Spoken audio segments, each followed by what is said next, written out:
A number of years ago, I read a story about a man in Taiwan who was planning a visit with some of his friends to one of the area's best restaurants.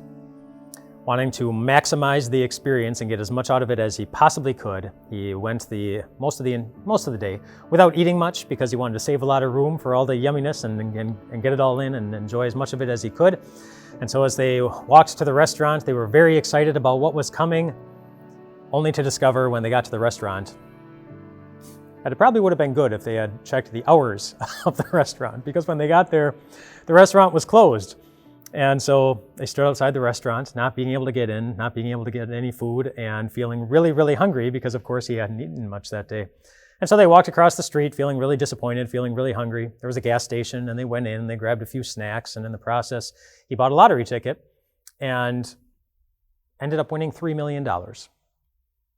And so what turned out to be kind of a big disappointment very quickly turned into something worth celebrating. For those of you who've been abused, the opposite often happens. You thought you had something worth celebrating. A wonderful marriage. A great friend. An awesome first date. Wonderful companionship. Somebody who was willing to sit down and listen to you. Listen to whatever you said. But then it very quickly turned into something different.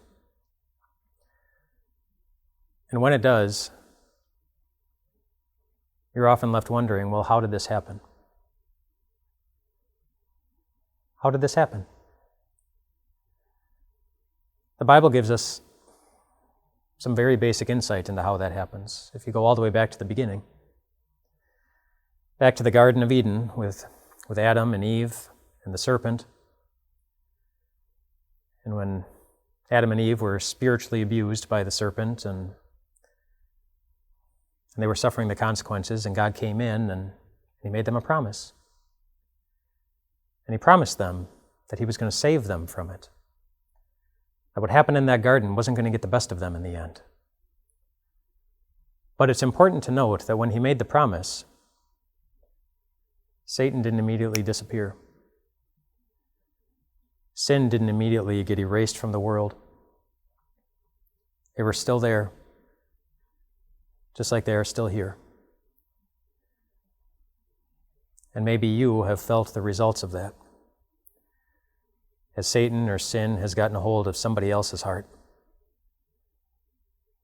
and made you the victim. But it's also important to note something else. That even though sin and Satan are a constant presence in this world, it didn't take away God's promise. The promise is still here too. And it's a promise we see fulfilled in many different ways over the course of time, but one in particular that I want to draw your attention to. It's later on in the book of Genesis, in the life of somebody who knew what it was like to be abused over the long haul. Joseph, sold by his brothers.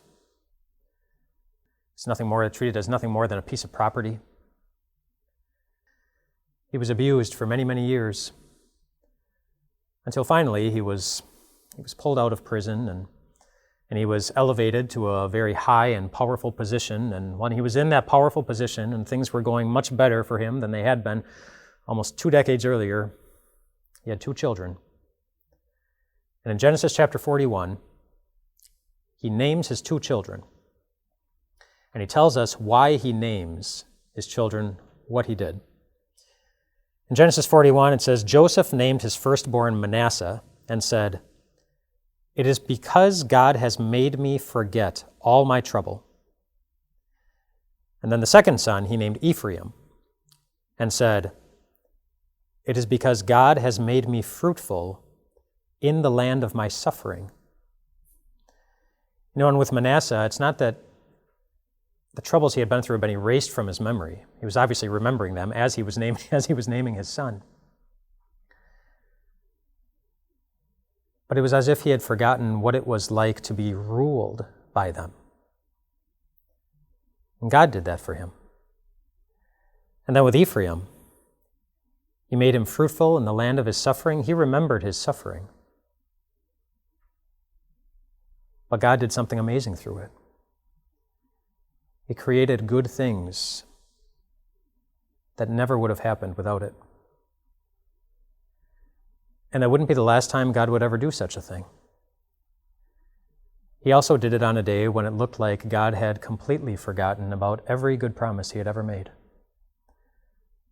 On the day that the Son of God was hanging on a cross and suffering after having been abused over and over again and again. Such abuse that it killed him. It killed the man who, on the third day, was alive again. He was alive again. And how did that happen? That somebody who had been hurt, somebody who had been through so much pain, was full of life and glowing with perfection? Well, God kept a promise. He promised to love you. And he did. Because by that death and by that resurrection, he guaranteed a day in your future when you're never going to hurt ever again. And maybe or maybe not, you'll remember what was done to you. But it won't rule over you. And maybe or maybe not, you'll remember the specific ways that you suffered. But in place of the suffering in your eyes, you'll see such abundant fruit that God produced, that it will no longer control you. All because God made a promise to love you, and he knows how to keep it.